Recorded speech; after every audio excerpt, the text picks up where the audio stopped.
Bienvenidos, buenas noches tengan todos. Soy el doctor Jorge Segal del Centro Quiropráctico Polanco. Hoy tenemos un invitado muy especial, el doctor Noé Velázquez, el quiropráctico Noé Velázquez, egresado de la Universidad Estatal del Valle de Ecatepec en el 2007.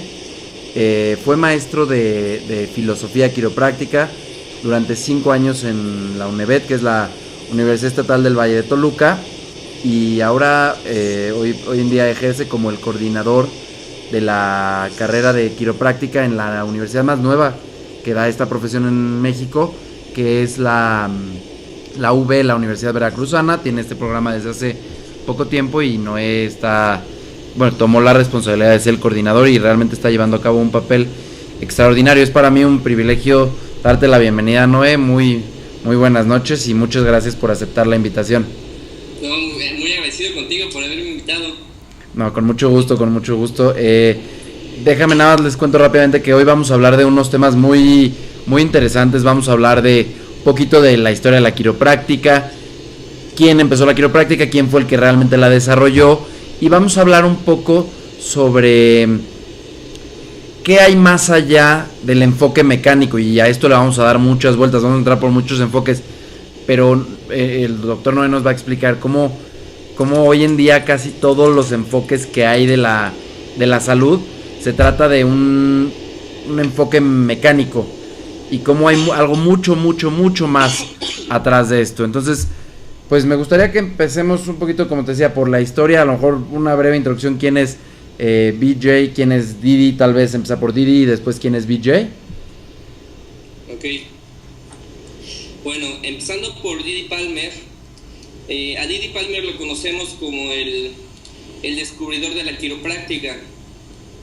La cifra oficial para la historia de la quiropráctica es en 1895, antes de los 1900, cuando existía una grave crisis en Estados Unidos por la guerra civil, por la inestabilidad social.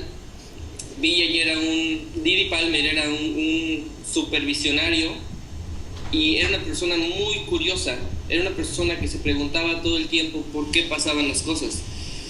Él no estaba muy de acuerdo con los sistemas médicos. Durante toda su práctica siempre podemos analizar episodios de la historia de la quiropráctica donde se enfrentó incluso a la corte por controversias con algunos médicos, pero él se mantuvo firme en su convicción de generar una línea de pensamiento diferente a la medicina y que ofreciera resultados, que las personas estuvieran más satisfechos con esos resultados y que en general pudiera ser un factor de cambio para su comunidad.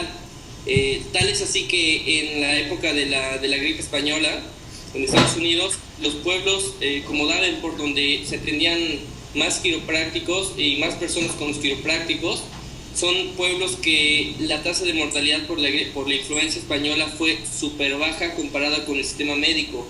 Entonces ese era Didi Palmer con su visión.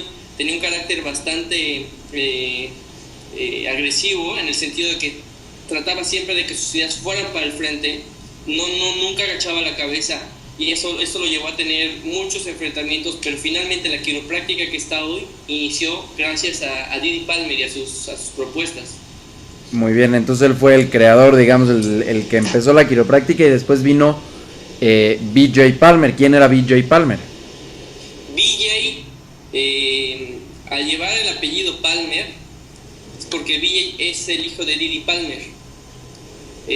Sin embargo, hablando quiroprácticamente, a mí me gusta mucho coserlos aparte. Sí, efectivamente es padre e hijo, y yo estoy seguro que todos conocemos historias de padres e hijos que no están muy de acuerdo en muchas cosas. Didi y BJ eran ellos. La historia es muy padre porque mientras que Didi Palmer era un super creador, era un generador increíble, BJ era una persona mucho más organizada, mucho más estricta. Pensemos en Didi como un señor muy bonachón, muy abierto, muy emocional, más como un carácter más pueril, más infantil, que todo el tiempo creaba, que todo el tiempo veía para el frente, pero que no tenía mucha estabilidad. Y BJ fue esa persona que pudo estabilizar todas las ideas darles un cauce y un sentido que produjo un cambio gigantesco en los modelos de salud de Estados Unidos. Y bueno, Mira, digo, perdón, nada más rápidamente para que quede claro, porque hay gente que a lo mejor no lo sabe. Didi Palmer es Daniel David, y BJ es Bartlett Joshua. Bartlett Joshua, así es, sí. O sea, imagínate que BJ Palmer fue la primera persona, hablando científicamente, que enunció que el proceso inflamatorio es un proceso curativo del cuerpo y no un proceso patológico. Si eso la corriente médica lo hubiera adoptado como tal y no lo hubieran desdeñado e incluso atacado por esos pronunciamientos, estaríamos hablando de que el diclofenaco y el paracetamol no serían la primera o segunda causa de insuficiencia renal en Estados Unidos. A ese nivel estamos hablando. Digo, para que a lo mejor, para que podamos explicar esto, dices que la inflamación, él decía que era algo curativo y los demás decían que era algo patológico, entonces crearon una medicina para quitar eso. O sea, en vez de dejarlo que funcione, lo querían quitar. Así es.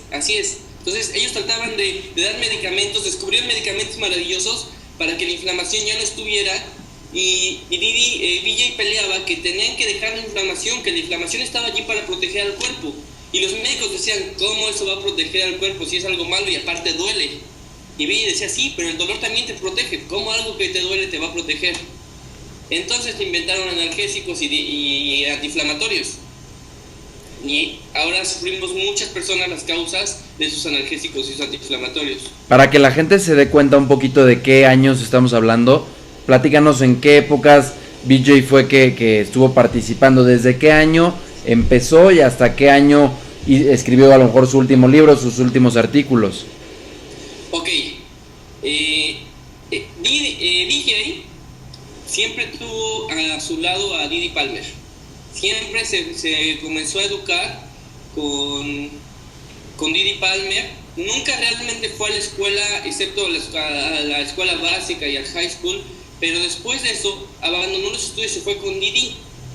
BJ fue de los primeros graduados de la escuela Palmer de quiropráctica. Estamos hablando de 1902 y BJ Palmer tenía solo 20 años. O sea, a los 20 años es uno de los graduados, de los pocos graduados que ha generado esa escuela. Le tomó cerca de 2 años a BJ hacerse cargo de la escuela porque su papá se fue a Pasadena a descubrir y a tratar de promover más la quiropráctica. Se fue a California. Estamos hablando que BJ se queda en Davenport, en Iowa, y el papá viaja a California. Y BJ no tiene la edad para ser el líder de la escuela, definitivamente, o eso es lo que uno piensa. Y sin embargo, cuando BJ toma una carrera con unos pocos estudiantes, con deudas, y a los pocos años, estamos hablando que tenía decenas o hasta cientos de egresados, y las cifras estaban muy, muy bien. Empezó a generar un sistema de investigación sobre neurología, sobre quiropráctica. Generó una clínica que permitía desarrollar nuevos sistemas sobre la quiropráctica, comenzó a usar la radiología. Estamos hablando que eso fue antes de que cumpliera 30 años. O sea, cuando BJ muere, dejó cerca de 30 libros o escritos. Hay cientos de conferencias grabadas del mismo. Y estos libros, que se conocen como los Green Books, si bien no todos los escribió él, porque es un hecho, siempre él fue el que los revisaba. Nada se publicó sin que él lo pudiera revisar. Entonces es increíble la capacidad intelectual que tuvo este hombre. Y si esperamos, o yo espero que la vida sea más justa, tendría que ser reconocido como uno de los grandes genios de la humanidad. Sí, fue una de las mentes más avanzadas a su época, sin duda. Como tú lo decías, él hizo pronunciaciones de las cuales no se empezaron a hablar sino hasta principios quizás de este siglo, algunas mucho más recientes, algunas en los últimos 5 años quizás apenas están empezando a hablar, y son cosas que él ya mencionaba y claramente desde hace tiempo, bueno, estamos hablando ya ahora más de 100 años que él ya tenía la escuela en un buen lugar. Sí, así es. Y bueno, ahorita vamos a continuar en un momentito, vamos a ir a una pequeña pausa y vamos a hablar sobre qué es ser creativo, qué decía BJ Palmer sobre qué es ser creativo y por qué es importante ser creativo para la salud, para la felicidad, y vamos a encontrar un poquito todo el camino de cómo nos ayuda esto a mejorar en nuestra vida. Nos vemos en un minuto. Con mucho gusto.